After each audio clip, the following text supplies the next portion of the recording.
Sunday brunch. We're now only about to speak to one of the world's greatest guitarists. Let's get him on the line now. Over to LA. It's Slash. Whoa. Good morning, Slash. Good morning.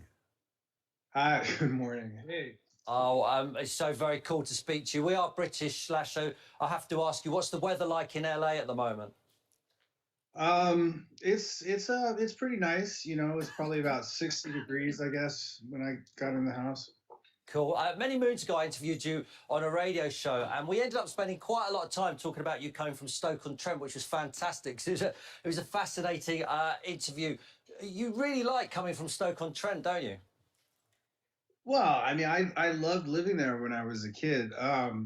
I have really fond memories of it, and I haven't been back. We went back and played there in I think it was 2012 or 2013 or something, and it was really nice, and the crowd was great, and I've still got family over there, and I'm still close to, and all that. So yeah, I love Stoke.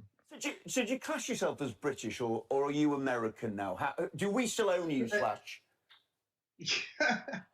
You know, I get asked. I don't think of myself as anything. You know, I don't really give it.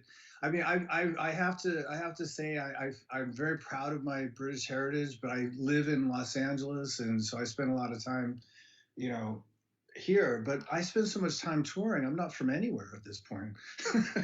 I'm hearing that he's ours. He's ours. Yeah. Definitely British. Yeah.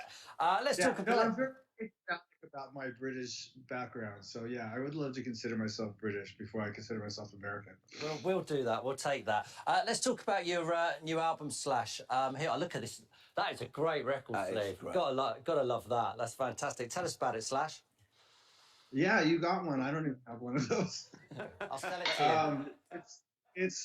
It's cool. It's just a real simple album cover, and I don't know what the idea of having it chrome like that. It reminds me of Kiss, but that's not really where I got the idea from. I just wanted to do something cool and simple, one color, you know, and that came to mind. So tell us about the album. What can we expect from it?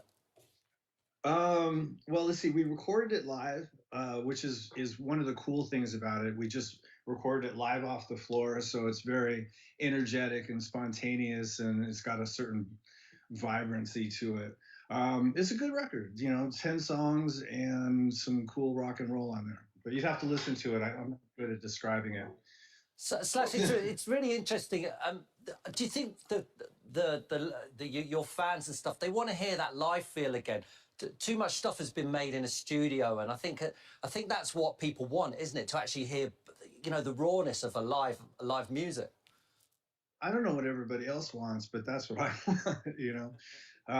Yeah, I think with rock and roll, you know, there's a tendency these days to expend too much energy in the technological aspect of it and in the recording, and I think for rock and roll, the liver you get, the more true to school it is. And so I've been wanting to make a really live rock and roll record in the studio for years, and most producers won't let you do it. But I recorded this one with Dave Cobb, and we both had this actually talking about Glenn Johns, who is one of our favorite engineers, and he recorded everything live. So we said, let's do this thing as, you know, live, and that was how we did it. And it was a lot of fun. So does it mean then that when you're recording that you have far more room for spontaneity then? So, you know, if you're doing a solo, that it almost isn't planned in the same way?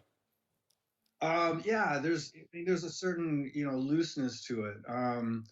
You know, it's a double-edged sword. You have to know what you're doing as far as the song is concerned, because if you make a mistake, it's on there and there's nothing you can do about it. And you know, we didn't want to go back and do any edits or anything.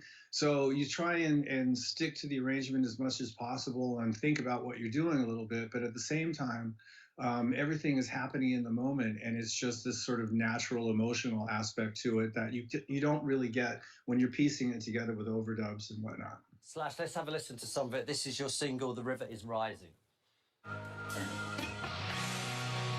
Great stuff there. Obviously, you're working with Miles Kennedy and the Conspirators. It's over a decade you've been working with those guys, isn't it? I know. So it's so crazy. It went by so quick.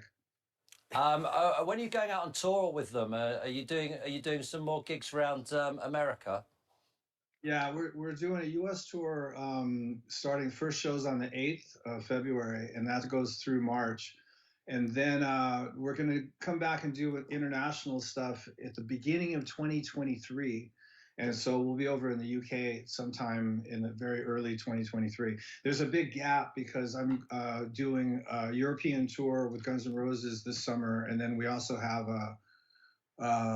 South America and Australia and New Zealand all makeup tours for 2020. So everything's a little topsy-turvy at this point. And is it great to be being back live? You know, because that must be that, you know, that's your lifeblood, isn't it? Yeah, I'm a touring guy. So you know, when we got stuck home for a year plus, it's pretty hard. You know, I spend 300 days of the year on the road, so it's real hard to adapt to sitting still for that long. This album was made in lockdown, though, wasn't it? It was. We got together as soon as there was a little period there where the restrictions lightened up for a little bit, and so I had everybody come over. We did about 2 weeks of pre-production, and then we took a tour bus to Nashville, and we recorded the album over there at RCA Studio A in Nashville, and it was great. You know, we had a blast over there. Slash, it's been fantastic having you on this morning. By the way, we can't not mention all the stuff in the background, the dinosaurs. they look amazing, right. but absolute nightmare to dust those down. I wouldn't like that job. Is that what you're thinking about, is it, Tim? The dusting. Yeah. Dusting. I don't know. I'm not imagining Slash dusts them. I don't know. I can't imagine you doing your own dusting. Well, actually, you know what? You'd be surprised. I do actually clean up around here a little bit, but not dusting though. You know, I mean, I don't even have a duster, but I do have one of those little vacuum cleaners. Slash, it's so lovely to talk to you. Good luck with everything. Good luck with the album, and we'll see you over here soon when you're playing with Guns N' Roses. Yeah, come and play in the studio when you're back over in it. Cheers, Slash. Your new album. Oh yeah. Yeah, I'll come down there. You know, we'll go hang out. All right, brilliant. Thanks, Slash. Your new album 4 with Miles Kennedy and the Conspirators is out on Friday. And